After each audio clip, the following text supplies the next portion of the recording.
never read this one, but I have read these. Pretty spooky. I'm actually a little sad that I'm just sitting here. Let's see. Let's read The Ways of Ghosts.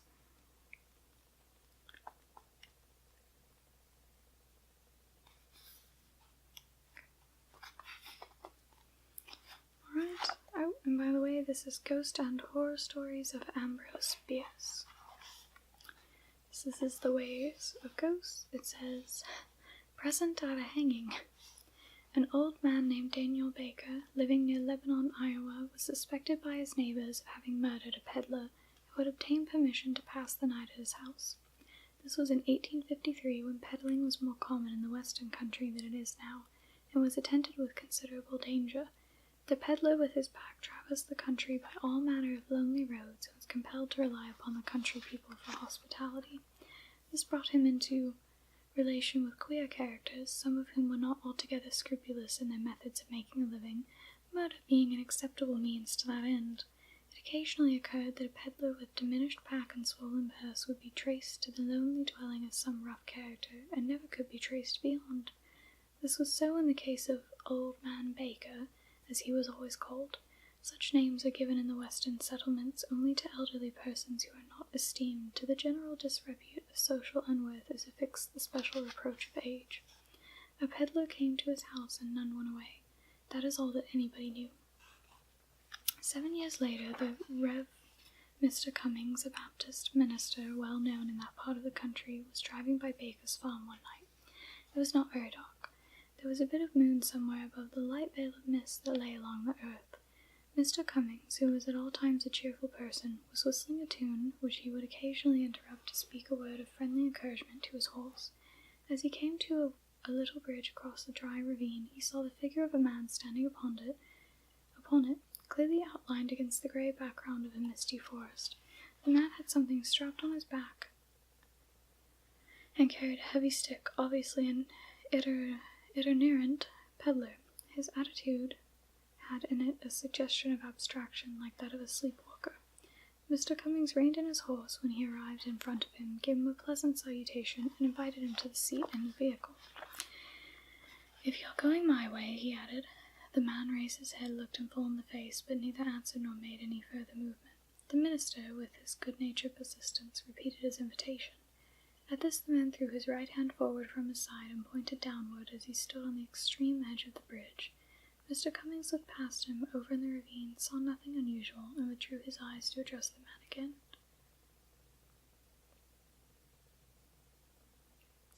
He had disappeared. The horse, which all this time had been uncommonly restless, gave at the same moment a snort of terror and started to run away. Before he had regained control of the animal, the minister was at the crest of the hill, 100 yards along. He looked back and saw the figure again, at the same place and in the same attitude, as when he had first observed it.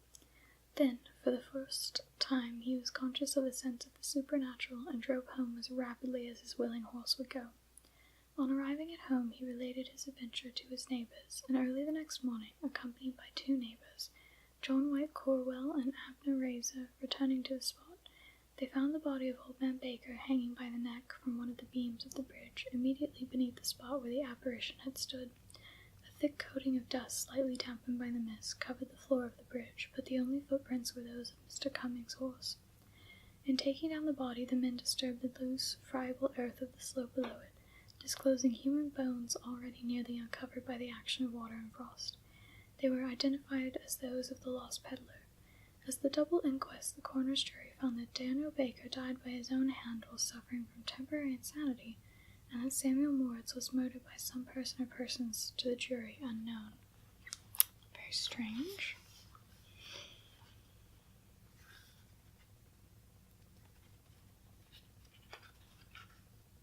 And there are a couple more in this section, but they all seem to be different and scattered. So I'm probably going to skip them for now. Alright. We have Haunted Kids, True Ghost Stories. I don't know how true they really are.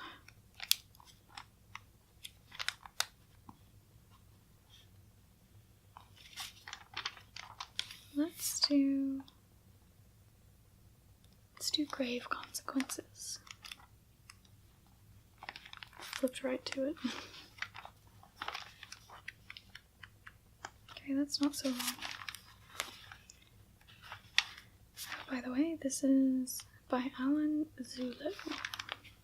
Alright. Tim Murphy knew there was something evil about that cemetery the very first day he stood in front of it. Peering from beyond the rusty iron gates that guarded its entrance, Tim saw a cemetery unlike any he had ever known before. Instead of neatly arranged tombstones lining a mowed green lawn, this graveyard was a jumble of chipped, weather-stained monuments leaning this way and that, among patches of yellowed grass, dirt, and weeds. The 11-year-old boy and his mother, Jane, had just moved into an apartment right across the street from the forbidding ceremony. Cemetery. Quite important. Their new home was a cramped two-bedroom apartment in an old section of an industrial town near Boston. It was all his mother could afford following her divorce. At least it was convenient. Tim could catch the school bus 2 blocks away, and she could walk the 6 blocks to the factory where she worked. During the first few days in his new surroundings, Tim strolled through the graveyard, even though his mother had told him to stay away. Although the place gave him goosebumps, he found it kind of thrilling to feel a little spooked. Other than a few homeless people, he never saw anyone visit the place or tend to the grounds. Judging from the most recent dates on the tombstones, Tim figured there hadn't been a burial here in 20 years. As he wandered around, he read the inscriptions on the gravestones and wondered who the people were, what they looked like, and how they died. Sweet infant Sarah Kelly Fitzpatrick, who brought joy on this earth, April 15th, 1825 to October 10th, 1825. In loving memory, Mary Margaret Evans, 1923 to 1905. Timothy Murphy, 1903 to 1917. Tim froze in his tracks and gulped. That's my name. He looked closer to make sure he wasn't imagining things. The stone marker was typical for that cemetery, only smaller, about 2 feet, 0.6 m, tall and rounded at the top. Decades of soot had blackened the edges, and harsh weather had eroded some of the lettering. Two jagged cracks shaped like lightning bolts sliced through the T in Timothy and the P in Murphy, but there was no mistaking the name. It was Tim's. The thought of seeing his own name carved on a tombstone sent a shiver up his spine. There was nothing else written on the marker to give Tim any clue about the person who shared his name. He must have come from a poor family to have such a small gravestone, Tim thought. He was only 14 years old. That's just 3 years older than me. I wonder how he died. Was he sick? Did he drown? Maybe he was murdered. The more Tim looked at the marker, the more uneasy he felt. It gave him the willies. In fact, he didn't ever want to see the tombstone again. It was just too weird to have a marker standing there with his name on it. So with a grunt, Tim pushed hard against the stone. It took him a couple of tries, but he finally managed to topple it over face down. Then he started to run off, looking over his shoulder to see if anybody had witnessed what he had done. By the time he returned home, he figured he'd never have to think about the gravestone of the late Timothy Murphy again. But he was wrong. Dead wrong. That night, while sleeping in his room, Tim was awakened by an eerie sound, a kind of moaning that repeatedly grew louder and then softer. He jerked up in bed and turned his head from side to side, trying to find the source, but the moaning seemed to be everywhere, yet nowhere. Before Tim had time to get any more scared than he already was, his bed began to rock and sway silently as if it was bobbing on the ocean. Clutching the side of his bed, Tom tried to scream for help, but nothing came out of his mouth. He tried again, this time at the top of his lungs. "Mom, Mom, make it stop! Mom!" Jane Murphy rushed into his room and flipped on the light. "What's wrong, Timmy?" "Didn't you hear the strange sound?" the terrified boy asked. Didn't you see my bed move? What are you talking about, honey?" He told her about the awful moaning and how his bed had rocked by itself. She had seen and heard nothing. However, Jane clearly noticed the terror in her son's eyes. "Sweetheart, it was just a nightmare, that's all," she said. "You probably got some creepy thoughts from playing in the cemetery. Promise me you'll stay away from there. Now," she added as she straightened out his blanket, "try to go back to sleep and think pleasant thoughts. I'll leave your door open and the bathroom light on. Good night, sweetie, I love you." Tim felt foolish that he had cried out for his mother. Maybe she was right. Maybe it was all a bad dream. He didn't sleep well the rest of the night. When he got up the next morning, he thought his conscience had played a trick on him because he had overturned the gravestone. Just to be on the safe side, maybe if I go to the cemetery and put the marker back, I won't have that bad dream again. Tim trudged through the old cemetery gates, trying to convince himself that the horror from the previous night was a figment of his imagination, but he still had a queasy feeling in his stomach. Somehow this isn't over yet, he told himself. As he neared the fallen gravestone, Tim stopped dead in his tracks. A boy was standing right next to Timothy Murphy's marker, and he hadn't been there a second ago. It was as if he had appeared out of thin air, and there was something else odd about him. His clothes were from another time. The boy looked about 14 years old, stocky, with red curly hair sticking out from under a tweed cap, the kind you'd see in an old movie. He wore black work boots, wool pants with the cuffs rolled up, and a dirty white shirt that was torn and tattered and bloody. But even worse, his right arm was missing and his shoulder was soaked in blood. The boy squinted his eyes, grimaced in pain, and let out a spine-tingling moan, the same sound Tim had heard the night before. Seized with fear, Tim spun on his heels and ran through the monuments, past the cemetery gates, across the street, into the apartment building, and up the 2 flights of stairs to his floor, before he dared turn around. He fumbled in his pocket for the key and had trouble unlocking the door to his apartment, because his hands were trembling so much. Finally, he whipped inside and slammed and bolted the door. With his heart pounding, Tim waited for someone or something to come. Several minutes went by before he timidly walked to the window and peeked outside at the cemetery. No one was there. He then checked each room of the house. Nothing. Tim breathed a sigh of relief, thankful that his mother was at work so he didn't have to explain what had happened. But what did happen? Was it a prank? Was it my imagination? He knew one thing. He was never ever going back to that cemetery. That night, Tim didn't want to go to bed because he was still afraid. He wanted to stay up as late as he could. Because it wasn't a school night and his mother was tired from working all day, she let Tim watch television before she went to sleep. About 1 a.m., Tim stumbled into bed, making sure his door was open and the bathroom light was on. Then he drifted off to sleep. Just before dawn, Tim was jawed awake by that same dreadful moaning. He threw the covers over his head, but the moaning only intensified. And then Tim's flesh started to crawl when he felt the bed move again, slowly at first, and then rocking back and forth, until it burst into a violent shaking fit. As Tim held on to his bed for dear life, the covers flew off. What he saw horrified him. There, hovering at the end of his bed, was the moaning one-armed boy. He was staring at Tim with such fury that Tim was sure the boy was going to kill him. Before Tim could utter a sound, the lurching bed pitched him onto the floor. Just then his mother burst into the room. "Timmy," she screamed, "what's happening?" "It's a ghost," Tim cried. "Look out." She quickly scanned the room but saw nothing at first. The ghost had vanished. The bed had stopped shaking, but now she too could hear the awful moaning.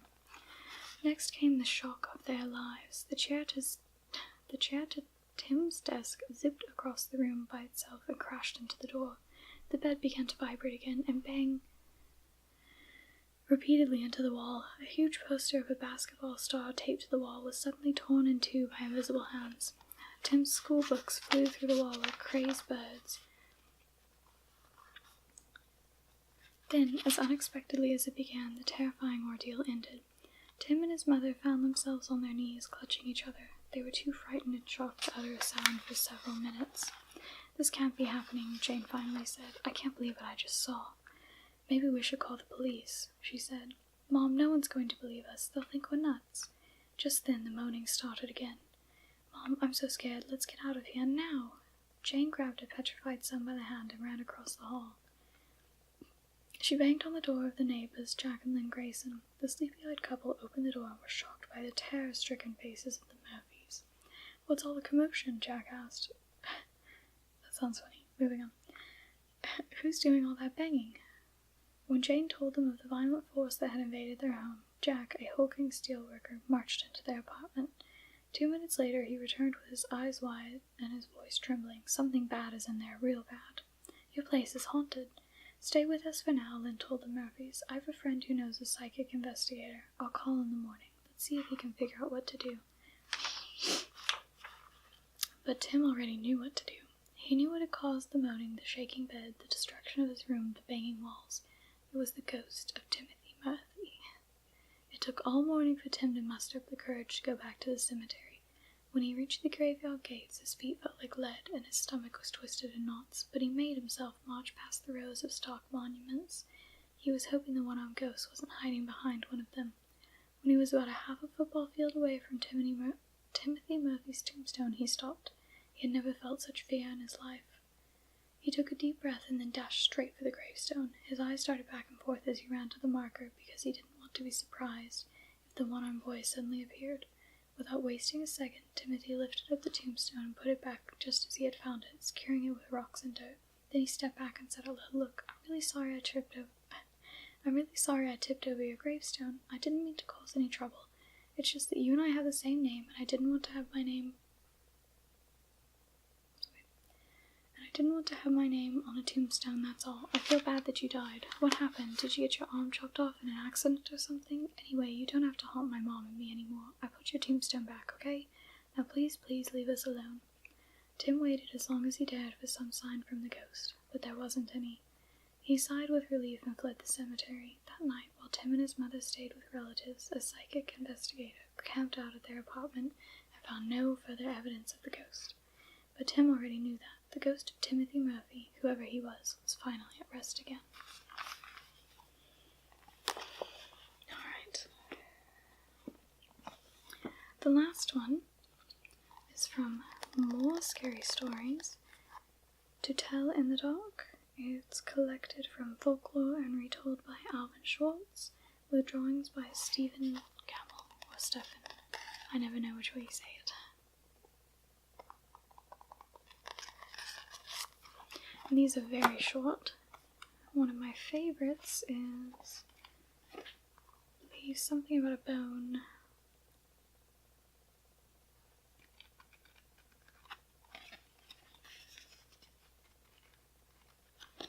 Okay, it's on page 71. Alright, it's called Cemetery Soup. On her way home from the market, the woman took a shortcut through the cemetery. There, sticking up out of the ground, she saw a big bone. She picked it up and looked it over carefully.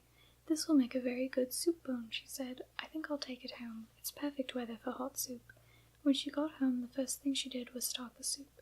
Into the big soup pot went water, carrots, green beans, corn, barley, onions, potatoes, a snitch of beef, some salt and pepper, and the bone. She brought it all to a boil, then brought it down to a simmer.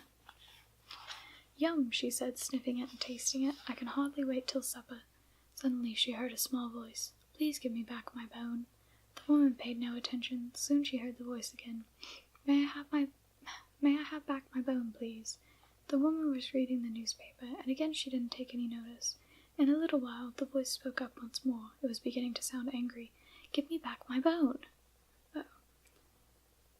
We are at dire levels. The woman kept on reading the paper. "Some people are too impatient," she muttered. Once more the voice spoke. Now it sounded very angry, and it was so loud that the whole house shook. "I want my bone back!" The woman reached into the pot, grabbed the bone, and threw it out the window. In a voice just as loud, she shouted, "Take it!" There was an eerie silence. Then the woman heard footsteps scurrying away from the house down the road toward the cemetery, and she got up and served herself some soup. And that concludes our scary stories. Let me know if they spooked you. I'm definitely spooked. I'm a little bit sad that I'm just here by myself. So give me a like for moral support, and I hope you have a wonderful night. Good night.